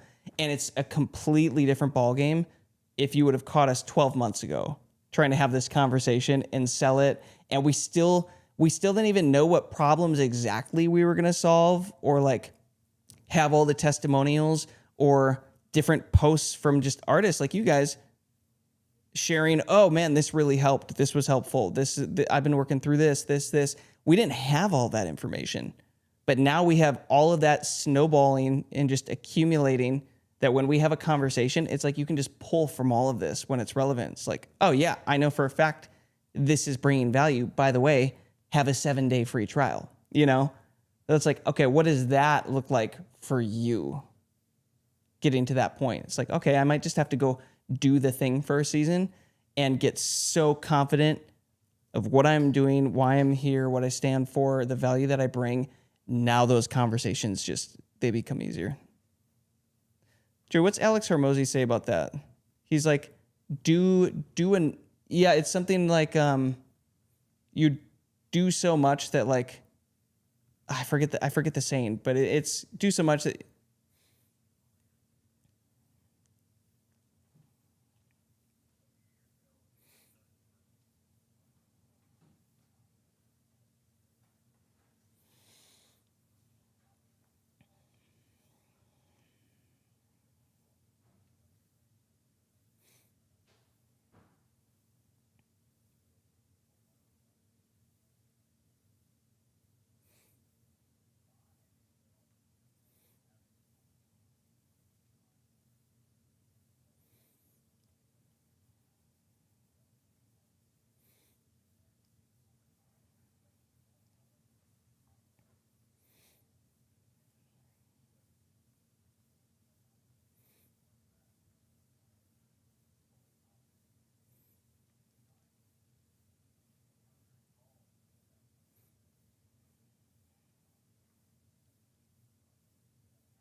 But the fun part about that is you're gonna run into objections, and you're gonna have to first deal with the process of not having the right answers for them because you didn't know that objection was gonna happen. So there's kind of this phase of like you're paying your dues, of like, this is not fun. I still have a gross feeling in my stomach. Like, what is this? Like,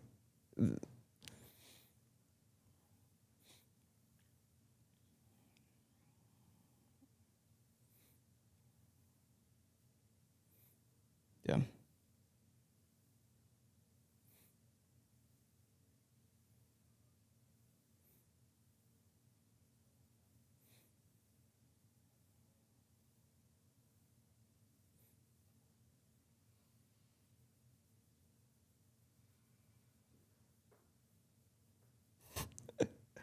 Welcome to the Anthem Network, everybody, where we help you suck a little bit less than you currently do. Alex, I would say you suck way less than you originally did when you started.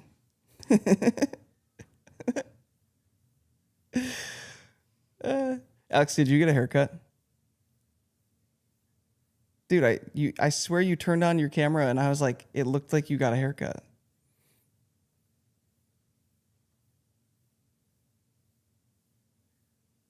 Oh, okay. Okay. Because from I'm used to seeing the long hair coming down the shoulders. So from the front view, I was like, I think he chopped it. Okay.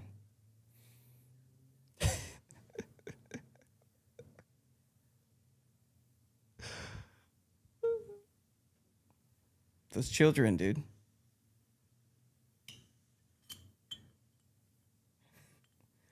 Well, yeah, if you guys don't know, that's his main job.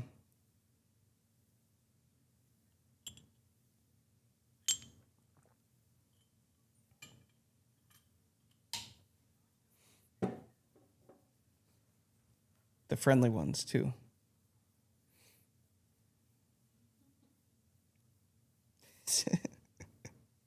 Where's the scary one? You know any scary ones around here?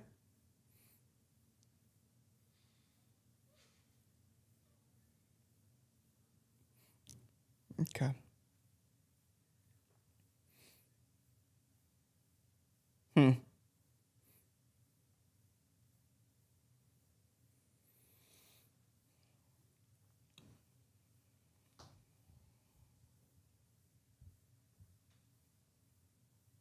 Are you out there quite a bit?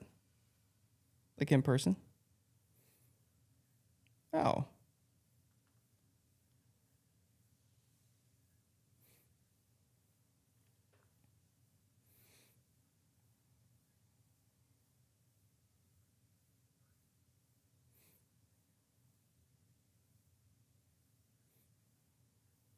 Hmm.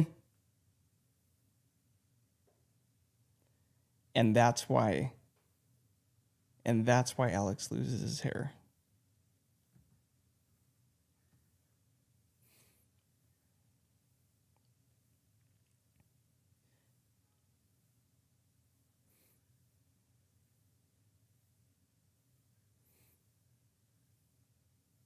Mm-hmm.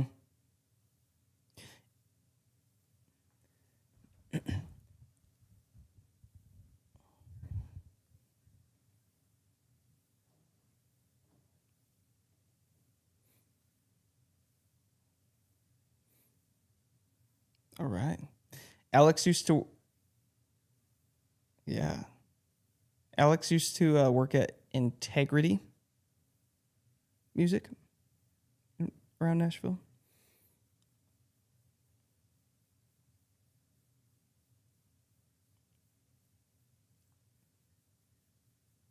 So he's not just a random data center guy hanging out on the music the music call.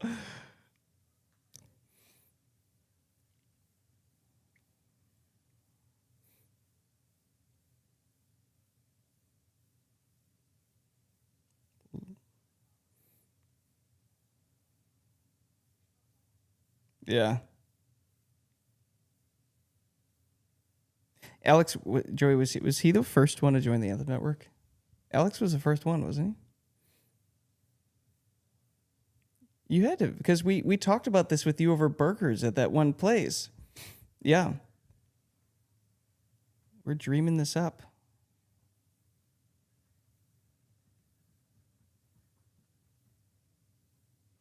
Clip that. Out of context, just the last part.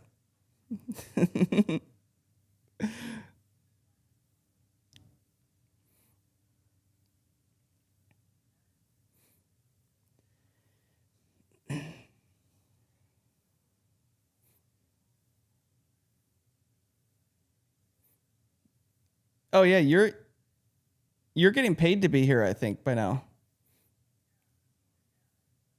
If you guys don't if you guys don't know, the you all have an affiliate referral link that if you invite a friend to use it and join, you get 40% of whatever they pay to be here. We just decided to make it a crazy high referral incentive. So if you invite 3 people, you're here for free. And you get paid to be here. Actually, you'll make money learning in the Anthem Network. So highly recommend.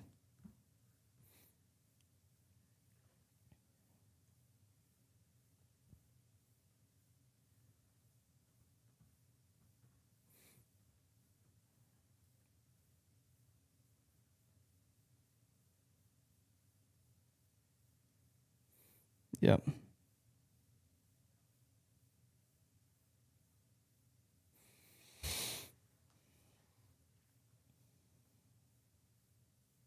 Which link?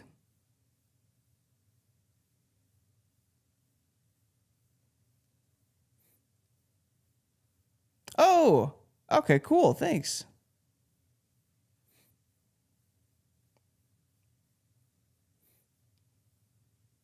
Oh, we appreciate that, dude. Thank you. Yeah. Yeah, the goal is, and I think, Wayne, I think I was telling you this in a comment too, but think of, because you were already checking the map and like DMing and doing some networking for artists around your area that are in the network. It's like, think about this, but with thousands of artists in it. Like that's our vision. It becomes a movement of its own at that point. So, we're doing it. We're doing it. Well, gang, we hit 2 hours. Good chat, Wayne. We're glad you made this one. Glad we could chat.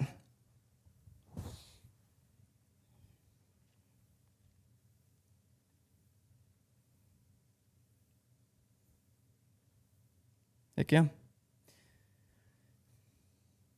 Love it. Drop in the community. Sylvia's on a streak right now for the most posts in 24 hours. So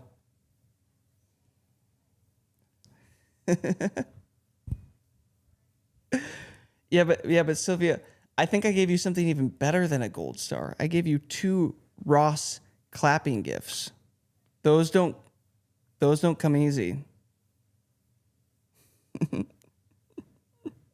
That is a currency.